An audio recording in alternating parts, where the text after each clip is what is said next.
Es la copa que une al país. Llegan los cuartos de final. Disfruta la Copa Chile Easy con identidad local, clásicos regionales y mucho más. Únete a la familia del fútbol y vívela solo por TNT Sports. Pero te quedó precioso.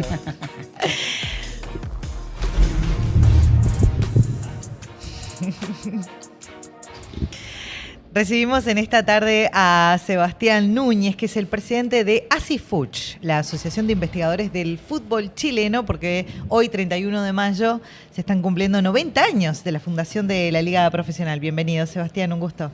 Muchas gracias por la invitación. Agradecido de que nos hayan invitado a nosotros como asociación. Aclarar que somos asociación de investigadores e investigadoras del fútbol chileno. Muy bien. Cambiamos de nombre hace unos meses. Ahí hay un grupo de mujeres que también está en nuestra agrupación. Investigadores e investigadoras, bien. ¿Cuántas mujeres hay en el grupo? Hay 4 mujeres de bien. Un total de 50 socios y socias que hoy día cuenta nuestra institución, desde Arica hasta Punta Arenas. Todos ahí, ratones de biblioteca, bien metidos los números para estar con todo el dedillo de la ciudad. Exactamente, gente que es estadígrafo, o sea que le gusta la estadística, gente que ya también investiga clubes amateur, profesionales, historia, fútbol femenino, o sea, hay una diversidad de temas que tratamos dentro de nuestro sitio web, que es donde principalmente comunicamos nuestros trabajos. ¿Qué es lo que hay que destacar de este día? ¿Cómo se inició todo esto? Porque antes la idea incluso era que después siguiera amateur y después se pasó al profesionalismo. Eso es una buena bien señal. resistía, sí. Claro. Exactamente, resistía porque, claro, existía este purismo que en el fondo hablaba de que el deporte se practicaba por el placer de hacerlo y no por recibir una remuneración o en el fondo un beneficio, ¿cierto? Pero claro, la instauración del profesionalismo no es una instauración propiamente tal, sino que es como decir, desde ahora somos profesionales, pero esto ya se venía dando hace mucho tiempo. Ahí va a llegar, porque hay un tema que estaba disfrazado finalmente. Muchos de estos clubes tenían a jugadores que les pagaban efectivamente por jugar y los hacían pasar como que estaban trabajando en un colegio, que estaban trabajando en una empresa, pero en realidad no cumplían funciones en esos lugares. Que es lo que pasaba también en Inglaterra años antes. Claro, exactamente. De hecho, es lo que le llamaban el profesionalismo marrón, en el fondo, que estaba como de bajo cuerda, pero también era cómodo para los futbolistas, porque en el fondo el club tampoco tenía como exigirles de que cumplieran con horarios, que cumplieran con entrenamiento. Entonces, había toda una cierta comodidad. Claro, había una cierta comodidad. Y podemos nombrar a los equipos que realmente empezaron con toda esta idea. Claro. Yo los tengo acá: Audax, Magallanes, Colo-Colo.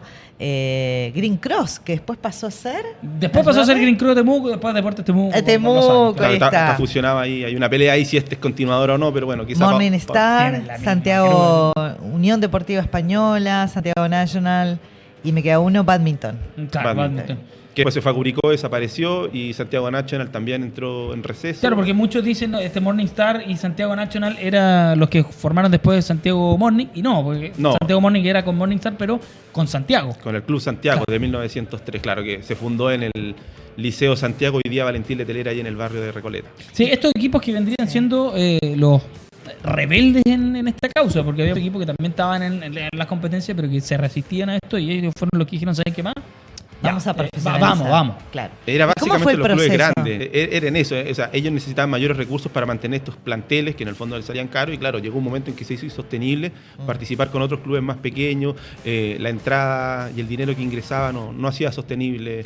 Tanto así que Colo-Colo fue intervenido el año 32, producto de lo mismo, que entra el nuevo presidente, que es Fernando Larraín Mancheño, uno de los grandes investigadores del fútbol, y se da cuenta de que Colo-Colo funciona como fútbol profesional puerta adentro, pero puerta afuera, un fútbol amateur. Entonces hay todo un problema y ahí se interviene Colo-Colo por primera vez en la historia. Claro. ¿Y qué tanta popularidad tenía en ese momento el fútbol cuando se empezó a crear la liga? Prácticamente nulo, ¿no? No. El fútbol propiamente tal, yo te diría que desde el 1910 en adelante ya llenaban estadios de 3.000, 4.000 personas. O sea, ya era el fútbol. Ya tenía su rol importante. Sí, absolutamente. Tanto así que los políticos estaban dentro del fútbol, o sea, eran dirigentes, participaban como presidentes de las ligas. Era un nicho importante no solamente para el deporte, sino que también para los políticos. Veían ahí historia que después lo veríamos con holgura con el pasar de los años. Pero ahora, ¿cómo fue la reacción? No sé si hay antecedentes de esto, reacción, digamos, popular cuando se anuncia esta liga profesional, cuando ya finalmente se transparenta.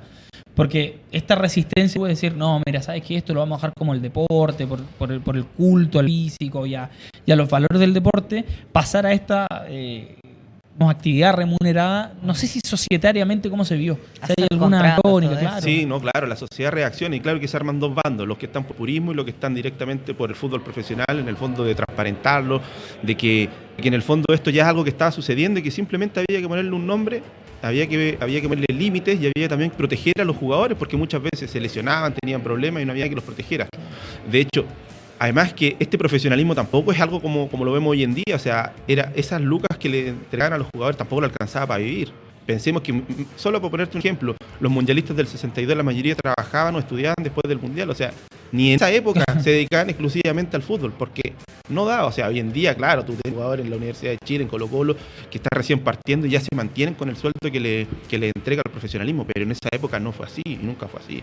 Y Santiago se convierte en este centro, producto de lo mismo también por un tema económico. Desde las regiones viajaban a Santiago, aquí conseguían trabajo y por eso el fútbol chino se concentró en Santiago y aquí emerge el profesionalismo y no en Valparaíso, por ejemplo, que es la cuna del fútbol chileno. Sebastián, y te hago una consulta. ¿Qué es lo mejor en ese aspecto en el fútbol? Porque ahora me surgió eso, ¿no? Si bien está bueno que se profesionalice también todas las partes del fútbol, del desarrollo de la actividad, pero antes quizá había más amor a la camiseta y no tanto que tirara el dinero.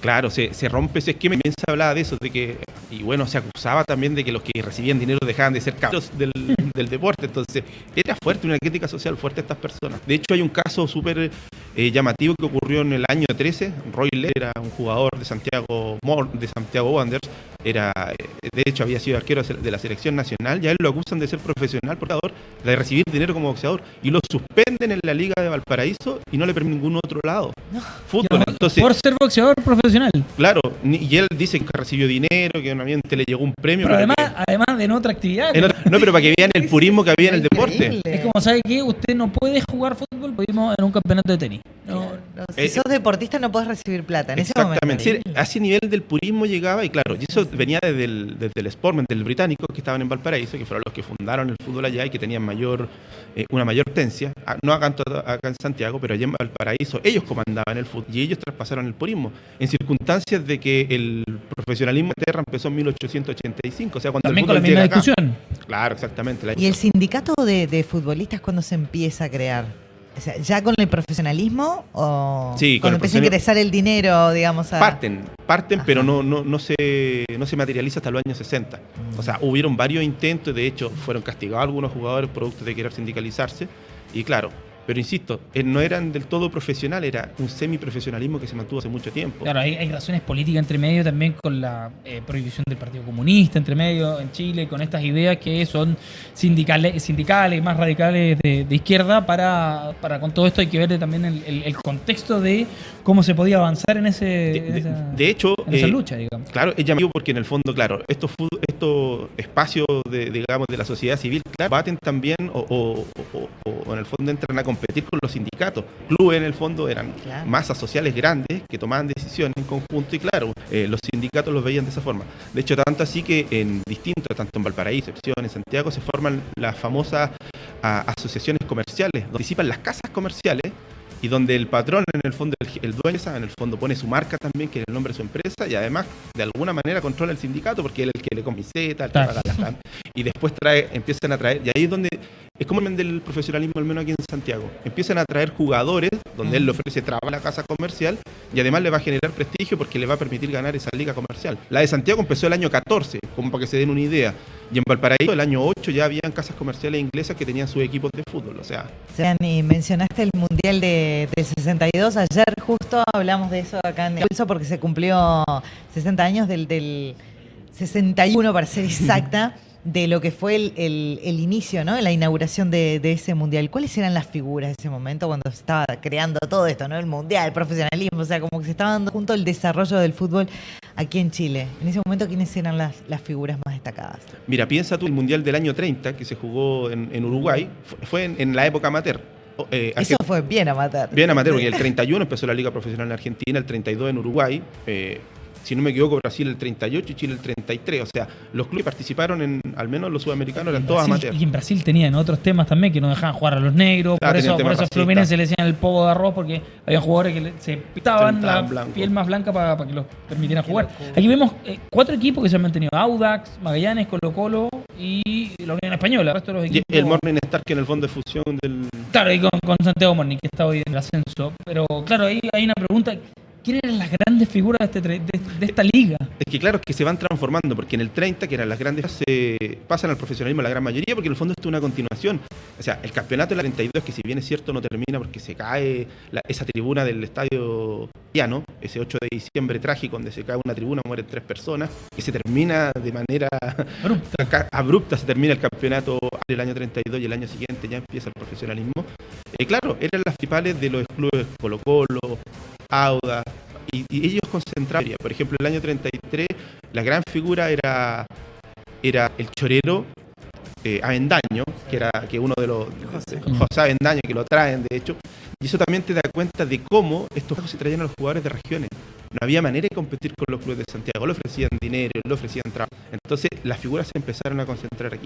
De hecho, primera vez que el fútbol profesional chileno debe mostrar sus cartas es en el Campeonato Americano del año 35, que se juega en enero y le va pésimo, pierde los 3 euros. Argentina le gana 4-1, pierden 2-1 con y finalmente pierden 1-0 con Perú, que se supone que ya era un equipo de más bajo nivel que Chile. O sea, fracaso total y absoluto, y ahí ya se empieza a hablar de que este fútbol, que se supone que ahora es un espectáculo porque tenemos jugadores nacionales, no está dando.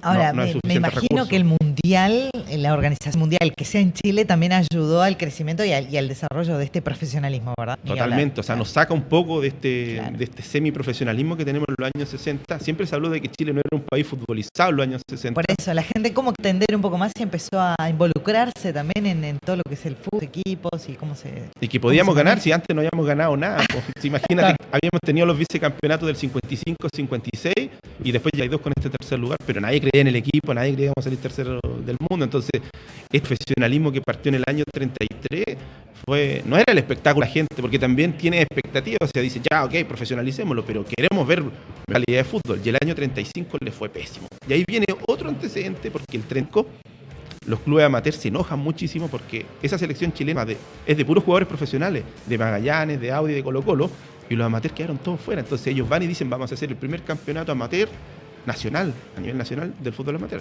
Recordemos que este campeonato del año 33, 34, 35 era de Santiago. Claro.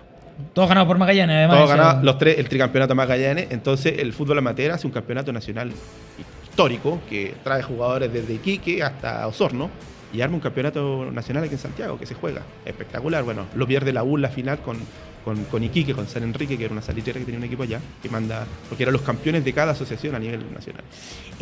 Sebastián, la última para ir finalizando y agradecerte estos minutos para Pulso. Contanos rapidito qué es ASIFUCH.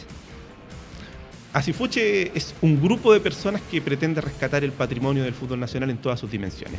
De momento, claro, tenemos nuestros proyectos que son la página web y tenemos el anuario del fútbol chileno, que no sé si lo han visto ahí, donde recopilamos todo el acontecer. Mira, ayer hablábamos de que a Chile le hace falta una especie de museo del fútbol chileno. ¿Estás de acuerdo? ¿Se está trabajando en algo de eso? ¿O de repente que haya algún proyecto para poder hacer un museo con bueno, historia, videos, camisetas de antes, lo del Mundial 62, por ejemplo? Yo creo que sería espectacular de cubrir un museo, pero siempre creo que aquí también tiene que entrar el Estado a tallar, porque las colecciones, cuando son museos privados, muchas veces hay malentendido. Me gustaría que el Estado, a través del Instituto Nacional del Deporte, ojalá colocar un lugar físico que fuera de ellos, que fuera administrado por una institución, por ejemplo, como la nuestra, como la Asociación del Fútbol Chileno. Claro, y lo público-privado creo que funciona mucho mejor, y también tendríamos la posibilidad de que personas pudieran eventualmente donar piezas que son de museo, o sea, camisetas, zapatos, cosas que en el fondo podrían mostrarse en ese espacio. Sí, Sebastián, agradecerte estos minutos, una conversación